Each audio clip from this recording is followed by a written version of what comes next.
Hello, I'm Dan Porter with Northwest Sales Operations. Today we're going to be talking about Request Action Workflow. First, a little bit of housekeeping. If your video is looking a little blurry, go ahead and click on the gear in the bottom right and make sure you selected 1080p, and that should clear things up for you quite a bit.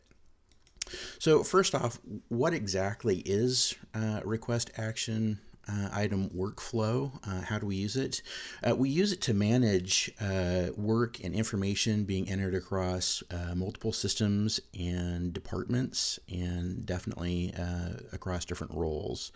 Northwest is the highest utilizer of this method, but it's quickly spreading throughout the other regions. So at a high level, during the account setup process for new sales or during the renewal process, a specific request is created. Requests have statuses, and I'll show you the details in a little bit. And then as those statuses are changed or move forward, the request action items are created based on those statuses. And once the work is done for all of those, the roles that are responsible for those request action items close them. And once they're all closed for that status, the statuses move forward and the next segment of work happens. So that's request action item workflow at a very high level. What I have up on my screen right now is the request action template that actually dictates what the work is that's done, that's created when you move it through the statuses. This isn't something that you see. This is something that I use to manage it, but it's a really good explainer to show you how it works. So here you can see the templates looking for a Northwest LG new group routing in the open status, and that's what they're created at. All requests are created in the open status. And you can see that the first step that's created is load shell routing into CM. And the action type for that is LG CSU. So the CSU would get this request action item. It'll show up in their view. I'll show you views in a little bit so you can understand what those look like. Once this is completed by the CSU person responsible, they would close that out, and then they'd move the request forward to the next status, which is processed CSU. That would create these request action items, all based on this single request status. So you'd see send welcome materials, that's a sales associate, confirm BE, sold, not sold, request broker appointment, etc. And then when those are completed by the LG sales associate, then they close those out, and then they'd move it forward to the next status, which in this case is processed pending QA, so on, so on, so on. Here you can see there's quite a few here that are all spawned or created by this step. So you can see that it's a very powerful tool. We have a lot of control. These are literally sort of the action items or to-do items on a checklist. This is how we control it and make sure that everything is done appropriately and everything is completed before moving to the next phase of implementation, in this case for case install.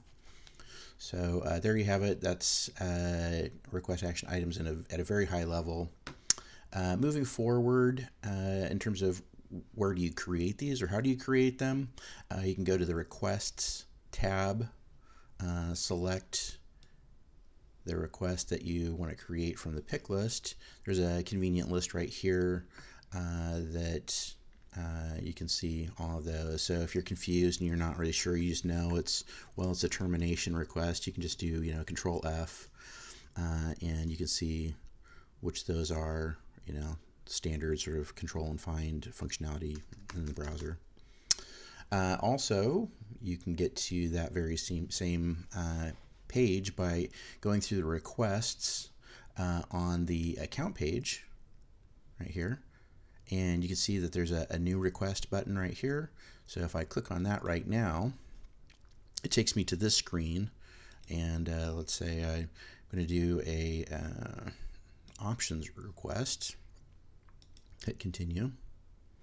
It automatic, since it was done from the account page for a group, it's already populated the request with some of the information.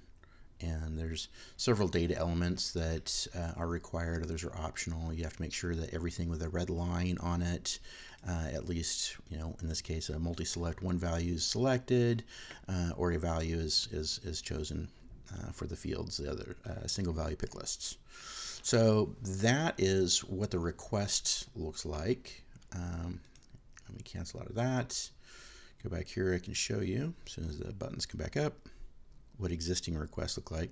So this one's completed. So we'll dig in here really quick, and you can see all the information, a bunch of information here from underwriting in the description. See lots of information about the count. And if you scroll all the way down here to the related list for request action items, you can see all of the request action items that have been completed.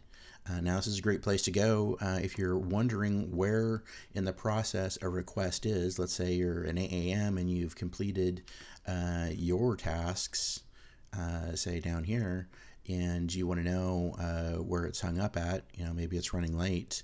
You can go here and you would see all of the completed ones, and the ones at the top would say open, or they might have another status like pending or something like that.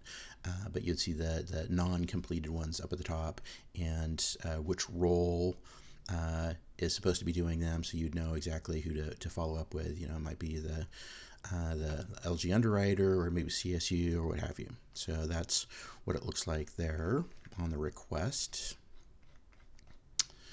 And this is what a view looks like. Now, sort of on the surface, it sort of looks like an email inbox, but the reality is that this is actually a report.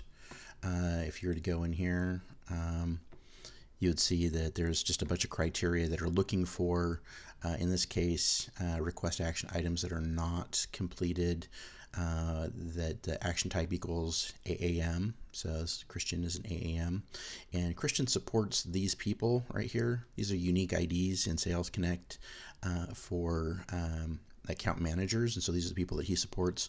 So what this means, and you're not expected to do this yourself. If you have changes that you want made to your view, I will do those. You just have to reach out, and I'll quickly do them.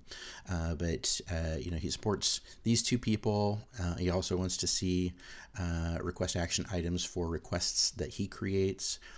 He's an AAM, so it's the action type of AAM, not equal to completed, so anything that's outstanding. And then also he does not support these two brokers for these people up here. So that's what that means. Here's the crazy logic that makes it work. Don't worry about that.